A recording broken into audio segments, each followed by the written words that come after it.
rain. It's like angels are splooching all over us. Bonjour à tous et toutes, bienvenue dans ce vlog sur The Suicide Squad de James Gunn. J'ai ressorti pour l'occasion le t-shirt Rocket Raccoon, parce que vous savez que j'ai des griefs contre James Gunn, que j'apprécie pas une bonne partie de son style. Le t-shirt est pas en super forme, il y a des traces de lessive qui sont restées là depuis la dernière fois que j'ai fait une lessive et tout, je sais pas ce qu'elles foutent.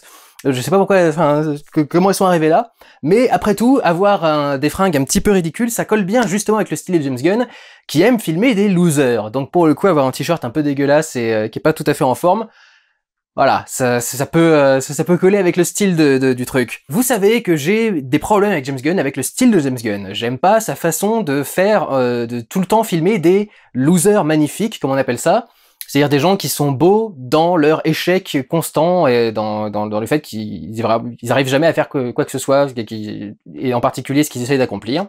Mais qu'il écrit en tant que personnage qui, malgré tout, s'accomplissent dans leur échec. C'est le style qu'il a disséminé dans le MCU. Si vous vous rappelez bien, au début du MCU, dans la phase 1, les films étaient plutôt sérieux, ils essayaient plutôt de se prendre au premier degré, et en fait, cette manie de désamorcer toutes les situations un peu épiques, un peu tendres, etc., un peu émotionnelles, avec une grosse blague à la con qui vient casser tout le rythme et casser tout ce qu'on essaie de créer comme émotion, comme sentiment dans la scène, qui se dégage de la scène, c'est venu de lui et de son Gardien de la Galaxie, qui a été un gros succès grâce à cette méthode, et du coup, ça a ensuite été émulé dans les autres films, parce que moi, j'apprécie pas du tout, j'ai pas apprécié ce qui est devenu le MCU après le succès des Gardiens de la Galaxie, et du coup, j'ai quelques problèmes avec James Gunn, dont c'est le style en général. C'est vrai que même les films qu'il produit, comme ce qu'il avait fait avec ses frangins, comment s'appelait le truc, Brightburn, avec l'enfant Superman qui tourne mal, et qui avait à peu près le même truc. Il y avait un personnage qui était genre un shérif qu'on suivait depuis le début du film, et on se disait à la fin il va réussir à sauver toute la situation. À la fin non, il se fait buter en une seconde par le gamin qui passe à 2000 km/h et qui l'explose sur place. C'est tout à fait ça le style de James Gunn. C'est ce qu'il avait déjà travaillé aussi avec son film Super, duquel ce Suicide Squad est vachement plus proche. Super, c'était des personnages normaux, des gens sans super pouvoir ni quoi que ce soit, qui voulaient la jouer super-héros, et donc évidemment ils échouaient lamentablement, ils se prenaient des balles dans la gueule, ce qui leur faisait exploser la tête, etc. Slither, c'est pareil, il y avait beaucoup d'horreur corporelle et beaucoup de gore par rapport à des corps qui explosent, qui se démembrent, avec de la bave, de limaces de partout, des trucs dans ce genre-là. Il a ramené du coup ce côté classé R et lose absolu pendant certains combats dans ce Suicide Squad, qui d'ailleurs, contrairement à ce qu'on a dit pendant quelques temps, est vraiment la suite du premier Suicide Squad. C'est-à-dire qu'effectivement, ça s'appelle pas Suicide Squad 2, ça s'appelle The Suicide Squad, ça semble être fait comme un soft reboot, mais ça garde absolument tout ce qui a été introduit dans la timeline précédente, c'est cohérent avec le premier film de David Ayer. Ça ne prend pas la peine, par exemple, de réintroduire un personnage comme Harley Quinn, qui a déjà été introduit dans les autres films, ou Rick Flag, par exemple. Boomerang, pareil, qui revient lui aussi dans ce film-là. Donc c'est vraiment quand même la suite du reste, c'est pas du tout un reboot plus ou moins déguisé, quoi. C'est vraiment juste une suite. Je sais pas donc pourquoi ça s'appelle pas Suicide Squad 2. Mais en tout cas, voilà, c'est quand même une suite de ce qui est arrivé avant. Et je dois dire que je m'attendais pas à ça, mais c'était pas désagréable. C'était pas nullissime. Il y a certaines blagues que j'ai vu venir, j'y reviendrai dans 2 secondes du coup.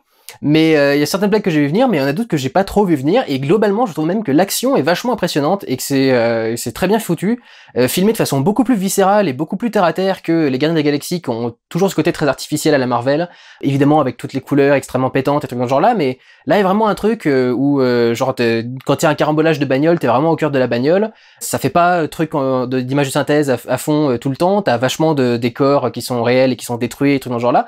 Donc il y a un côté vraiment dynamique et puissant à l'action, quoi, avec en plus le classement R qui permet de montrer du sang, des trucs qui explosent pour de vrai, etc.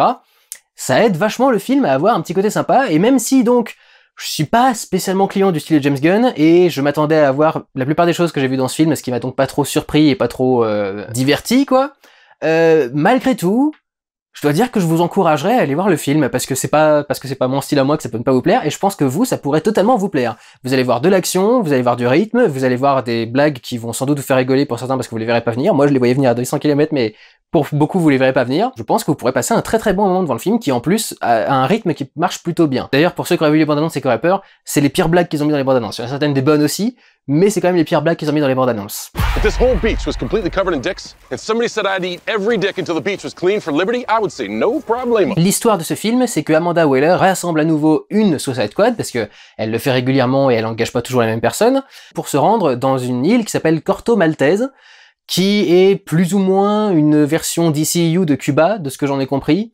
Il y avait une famille qui était au pouvoir depuis des années, et qui avec des rapports plutôt tranquilles avec les États-Unis, et là il y a un chef militaire qui vient de faire un coup d'État, et donc les États-Unis veulent envoyer la Suicide Squad pour aller chez eux et s'occuper du projet secret qui était dans une tour qui s'appelle Jotunheim, ou un truc dans ce genre-là, qui s'appelle le projet Starfish, qui serait une arme de destruction massive développée par ce truc. Bon, on le présente pas comme ça dans l'histoire, mais si vous avez vu les bandes annonces, vous savez ce que c'est, ce projet Starfish. Et donc on envoie cette équipe, cette nouvelle équipe, pour aller se régler le problème. C'est une nouvelle équipe avec des personnes qui reviennent également, pour aller régler leur sort aux personnages qui viennent de faire le putsch, qui viennent de prendre le pouvoir. Le truc qui fait que j'aime pas James Gunn, c'est donc ce côté, à chaque fois qu'il y a une montée, il va la désamorcer. Et en fait, le truc, c'est qu'il est tellement prévisible là-dessus, que tu le vois venir à 200 km. Rien que la première image du film, je savais que ça allait être un truc ridicule, et évidemment j'ai été servi, parce que le premier plan de ce film, c'est un personnage qui s'appelle Savant, et il est pas filmé directement, il est filmé en tant que reflet, ce qui déjà à la base est pas un truc super cool quoi pour le personnage, c'est on ne filme pas toi, on filme ton reflet, mais évidemment son reflet, il est dans une flaque que je soupçonne être de pisse. Je ne peux pas être sûr à 100%, j'avais pas l'impression que c'était si jaune que ça dans le truc, mais étant donné le genre de flaque qu'il y a dans cet environnement, j'ai comme l'impression que c'était une flaque de pisse. Donc voilà, son premier plan dans son film, c'est de filmer de la pisse. Moi j'ai du mal avec ce style. T'as une scène d'action où t'as les personnages qui descendent en rappel le long d'un hélicoptère et qui doivent arriver dans l'océan pour ensuite arriver à la nage sur les berges et venir discrètement. T'as la musique de rock extrême, t'as l'hélico qui est en train de battre avec ses pales qui battent à fond, donc du coup ça fait vachement de vent sur le truc, donc ça fait quelque chose de super dynamique. T'as tous les personnages qui descendent un par un, etc. Et en voyant le truc, je me suis dit, et il y en a un qui va se noyer. Il y en a un qui se noie. Et après ça s'enchaîne. C'est que des trucs dans ce genre-là. Vous avez vu dans la bande-annonce, il y a tout le moment où ils vont récupérer Harley Quinn parce qu'elle s'est fait kidnapper quelque part. Et évidemment que quand ils débarquent et qu'ils vont mettre en place leur plan super cool, Harley Quinn, elle s'est déjà libérée et du coup, elle a pas vraiment besoin d'eux, quoi. Il y a une séquence, alors sans spoiler non plus, une séquence où ils doivent s'introduire quelque part, discrètement, et gérer tout un tas de gardes. Et le retournement final, je savais qu'il allait arriver. Et d'ailleurs, c'est le seul petit passage où je me dis, c'est quand même un peu illogique que le personnage qu'on rencontre après accepte quand même de faire ce qui arrange le personnage dans le truc. Ce personnage en plus c'est pas super important, c'est pas super intéressant, donc je suis pas sûr que ce soit, enfin, c'est logique qu'il soit là par rapport à la situation géopolitique de l'histoire. Mais je trouve pas que c'était essentiel non plus de l'ajouter là-dedans. Et ça se voit aussi dans le fait que de vouloir mettre des personnages dans des tenues civiles un peu pourries. Voilà, quoi. Et puis rien que le choix des personnages qu'il a mis dans ce groupe, tu sens que c'est le truc pour faire ridicule, quoi. T'as King Shark, qui est donc un personnage qui est complètement con, qui est joué par Stallone, qui, je suppose, fait une sorte de Rocky puissance 2000 avec ce personnage, c'est-à-dire que Rocky, il a jamais été très intelligent, il avait surtout une intelligence émotionnelle, mais il était pas très fin dans sa tête, il était pas très cultivé, etc. Donc là, t'as l'impression que c'est un petit peu ce truc-là, puissance 10 000. T'as une personne qui peut contrôler des rats, très utile comme pouvoir. Bon, elle leur permet de faire des trucs, de les récupérer des objets, etc. Mais à la limite, même ça, c'est pas si souvent utilisé que ça, alors qu'il y a un moment où on doit récupérer un objet précis. Je me suis dit, bon, on va envoyer les rats, puis finalement, non. Il y a un personnage qui s'appelle le Polka Dot Man, qui est un personnage qui envoie des pastilles de couleurs. Donc voilà. Donc tu vois quel genre de personnage il a choisi, quoi. En dehors d'Harley Quinn, qui respecte à peu près. Je sais pas si c'est parce que c'est un personnage ultra populaire ou si c'est parce que c'est une femme et qu'il a pas trop envie de se prendre des trucs dans la gueule, etc. Mais c'est vrai que c'est à peu près le seul personnage qui respecte. Les autres, dès qu'ils font un truc, tu peux être sûr et certain, dès qu'ils ont l'air cool, dès qu'ils ont l'air classe, tu peux être sûr et certain qu'il y a un truc qui va venir désamorcer leur côté cool et classe. Et il va bien profiter du classement R pour faire en sorte que des personnages qui sont bien lancés au milieu d'une grosse scène d'action se mangent une énorme balle dans la gueule qui leur fait complètement exploser la face, il reste plus rien du visage, on ne les reconnaît même plus, etc. On peut vraiment se permettre tout et n'importe quoi à l'écran. Il se permet même de filmer avec des mecs à poil gratuitement, juste pour filmer une quéquette parce que ça fera rire quelques mecs dans la salle. Typiquement, dans ce côté, ne pas vouloir donner de moments grandioses aux personnages, il y a un personnage qui a fait un truc vraiment ultra classe, il a réussi à envoyer Superman en réanimation. Par un moyen que je vous dirai pas, ça va être expliqué par Amanda Waller, mais ça va être expliqué. C'est pas montré. C'est le genre de scène qui aurait pu être ultra classe quand même. Bon, faut dire qu'ils sont très fâchés avec Henry Cavill en ce moment chez Warner. Mais pour le coup, ils peuvent utiliser une doublure, ils l'ont utilisé dans Shazam, et pour le coup, c'est pas montré du tout, quoi. Donc ça participe quand même à moins travailler le côté grandiose et le côté badass du personnage. Si on l'avait montré, ça aurait été cool. Si on le dit juste, ça a moins d'impact. Donc ça, c'est aussi beaucoup le style James Gunn. C'est systématique. Et le truc, c'est que du coup, je l'ai vu venir à chaque fois, parce qu'à chaque fois, je voyais la situation, tu dis, ah là, les personnages ont l'air plutôt compétents. J'attends du coup l'échec, et puis l'échec du coup tu peux facilement le voir venir, quoi. J'ai envie de dire que même la résolution de fin, je l'ai vu venir. Quand je me suis demandé comment est-ce qu'ils vont faire pour se sortir de cette situation-là, j'ai commencé à réfléchir, je me suis dit ça va être le personnage le plus ridicule de tout le groupe qui va servir à quelque chose. C'est assez évident. Et c'était le personnage le plus ridicule qui a servi à quelque chose. Donc voilà, moi c'est le truc, c'est qu'en fait, son style, je le vois venir à des kilomètres, et du coup ça me fait plus rire, je trouve plus ça drôle, et moi c'est mon problème principal avec James Gunn.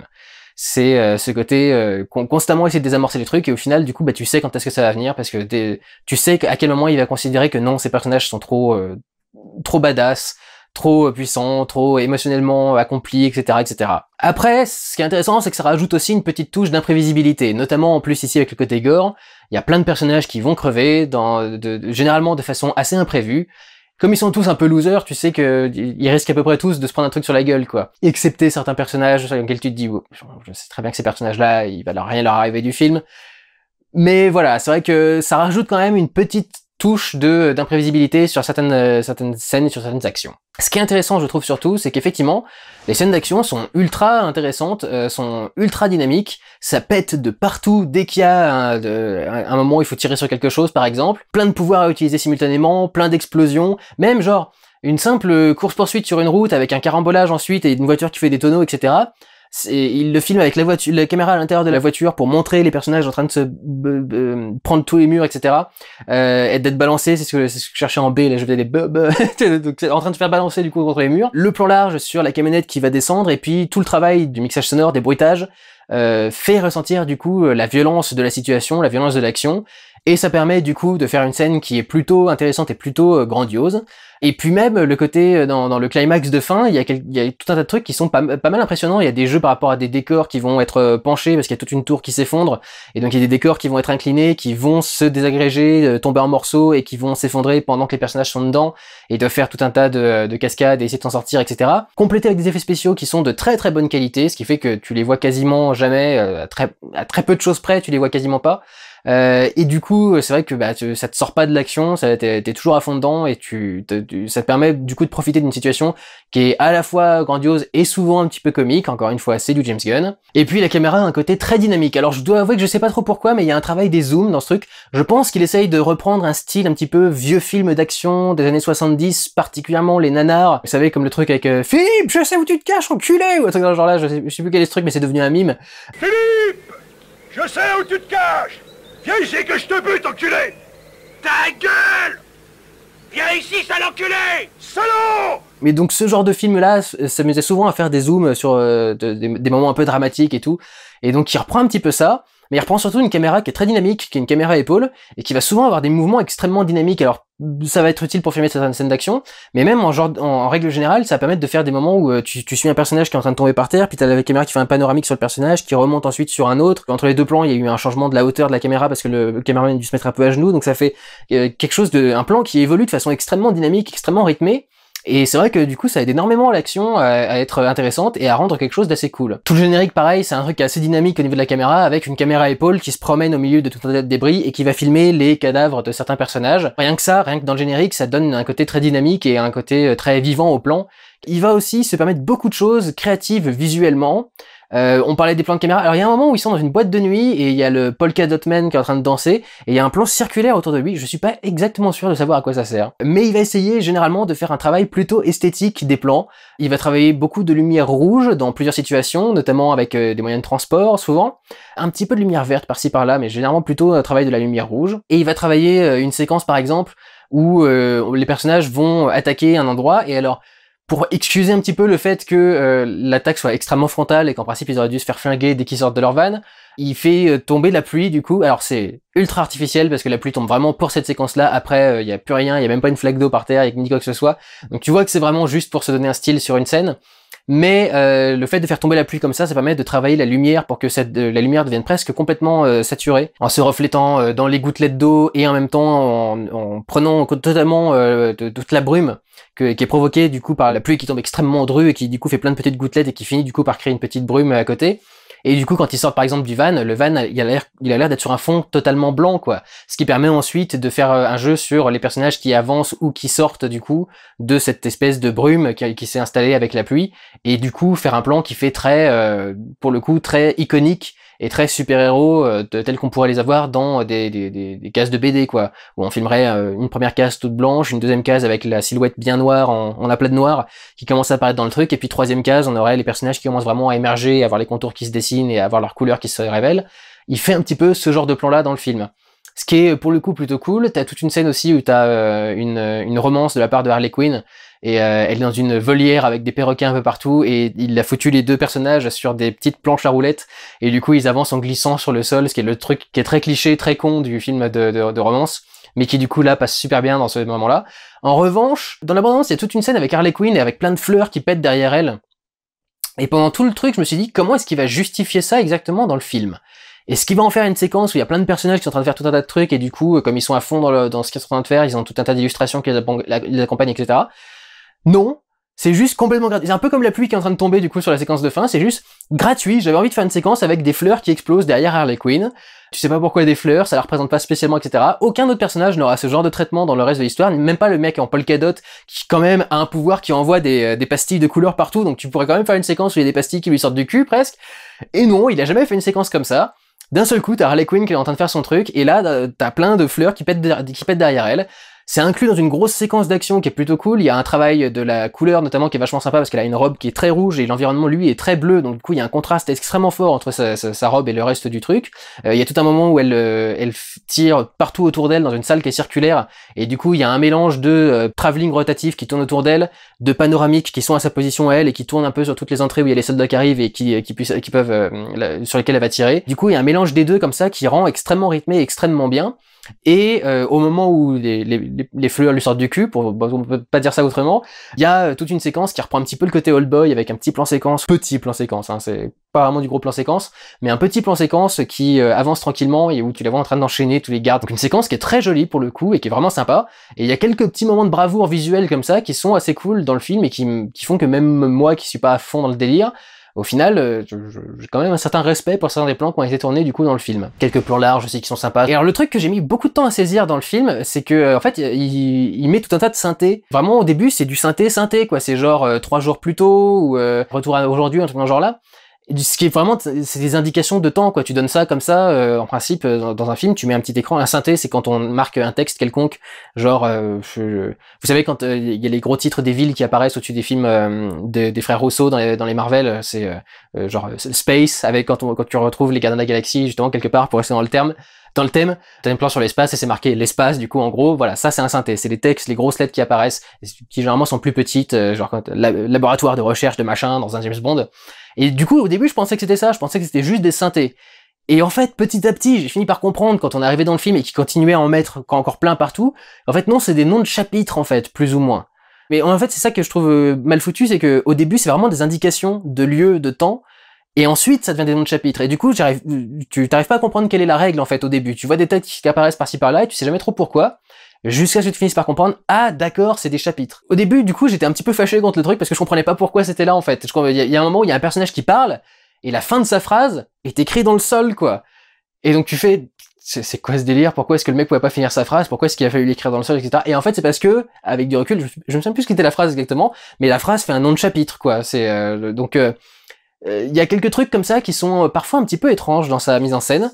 Mais c'est vrai que grosso modo, il y a quand même des idées de mise en scène qui sont vachement sympas, et plus sympas que ce qu'on peut avoir dans des Gardiens des Galaxies par exemple, qui sont très sympathiques visuellement, mais dans lequel il a pas non plus les moyens de s'exprimer à fond et de mettre en scène sa patte artistique.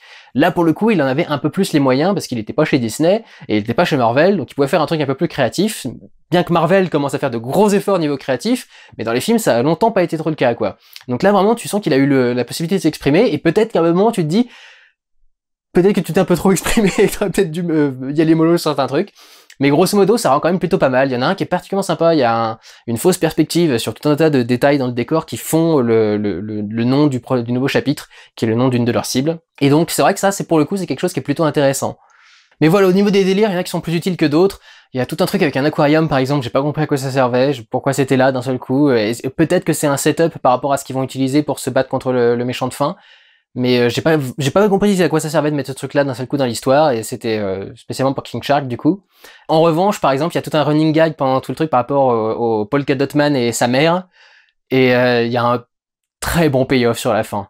C'est très bon et bien vu pour le truc, et du coup, ce personnage-là, côté assez drôle quand même malgré tout. Je pensais qu'il allait pas me plaire parce que dans la bande-annonce c'est le mec qui dit j'espère qu'on va tous mourir ou un truc dans ce genre-là. Je me disais que ça en faisait quand même un petit peu trop, mais non, finalement ils ont quand même trouvé des trucs plutôt sympas. Après il s'est pas privé pour le ridiculiser complètement encore plus avec son pouvoir, c'est-à-dire que quand il utilise pas son pouvoir ça s'accumule et ça fait du coup des bulbons de couleurs mais avec des pastilles quoi, bleues, rouges, vertes, etc.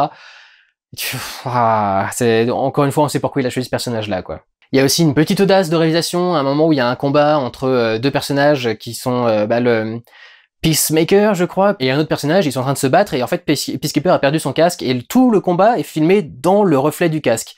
Ce qui est intéressant, étant donné que, en principe, quand tu filmes un reflet, tu dois filmer la caméra. Je suppute que le plan soit totalement grugé et en 3D, qu'en fait le casque il a été modélisé, puis on a mis dessus la texture de la scène qui a été filmée par la caméra, en fait, qui se fait naturellement déformer par la forme du casque et qui devient le reflet du coup sur le métal. Mais c'est vrai que le plan est plutôt intéressant et plutôt bien foutu.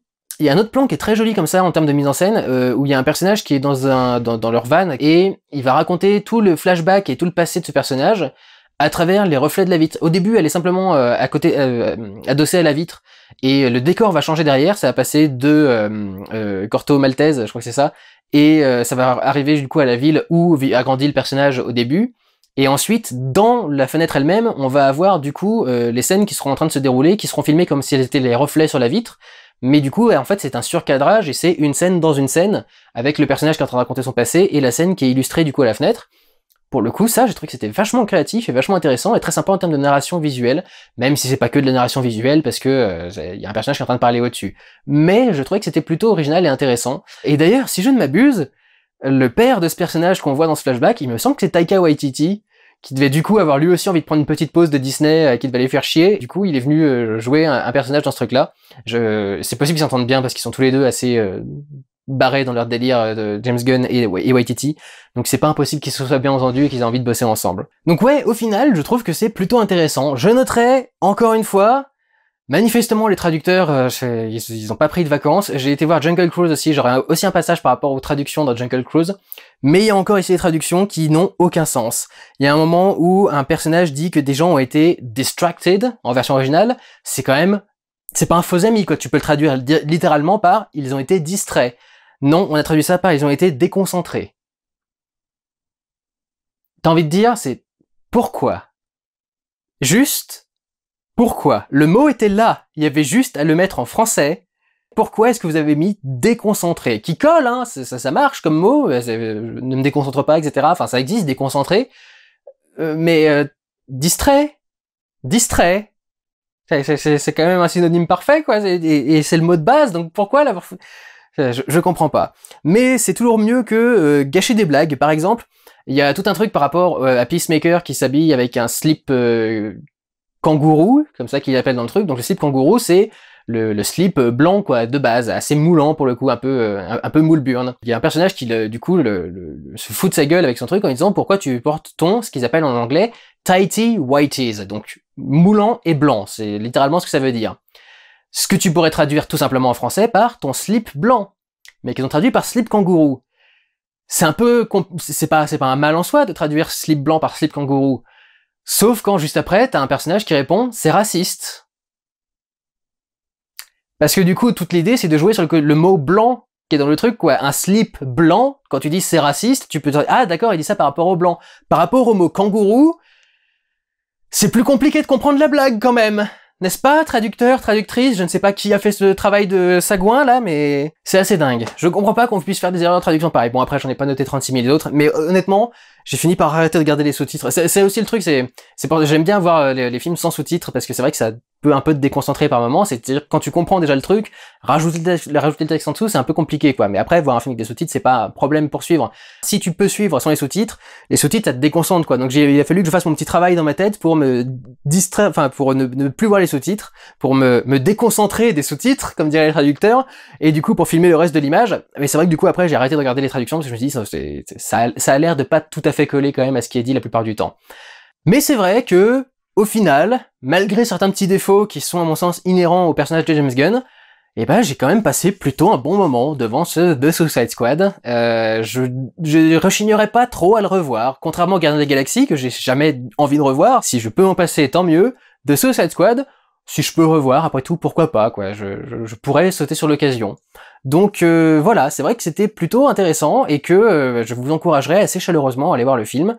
C'est un bon retour pour le DCEU, ça satisfera plus les gens que Birds of Prey par exemple, que moi j'avais bien aimé mais qu'apparemment beaucoup de gens ont rejeté. Donc voilà, personnellement j'ai plutôt apprécié The Suicide Squad, sans être ultra fan, mais je pense que vous allez passer un très très bon moment devant le film. Si vous arrivez à rentrer dans la salle et que vous avez votre passe sanitaire, d'ailleurs j'en profite pour passer un petit coucou à la charmante demoiselle qui scannait du coup le passe sanitaire à l'entrée de la salle et qui m'a reconnu du coup quand je suis arrivé. J'étais en retard pour ma séance donc du coup j'ai pas pu trop lui parler, mais une fois que je suis sorti, je suis revenu du coup vers l'entrée et j'ai pu taper un petit peu la discute avec elle parce qu'elle avait l'air absolument charmante et très sympathique et on a effectivement tapé la discute pendant une petite dizaine de minutes pendant qu'elle est en train de scanner tous les QR codes de tout le monde.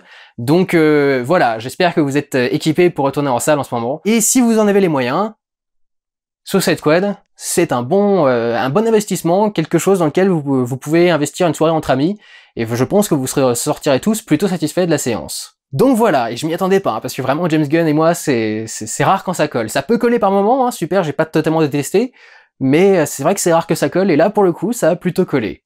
Comme les bonbons au fond du papier, pour faire une petite blague à la James Gunn, voilà. Donc, je vous encourage à aller voir le film, prenez soin de vous, allez voir des films, ciao!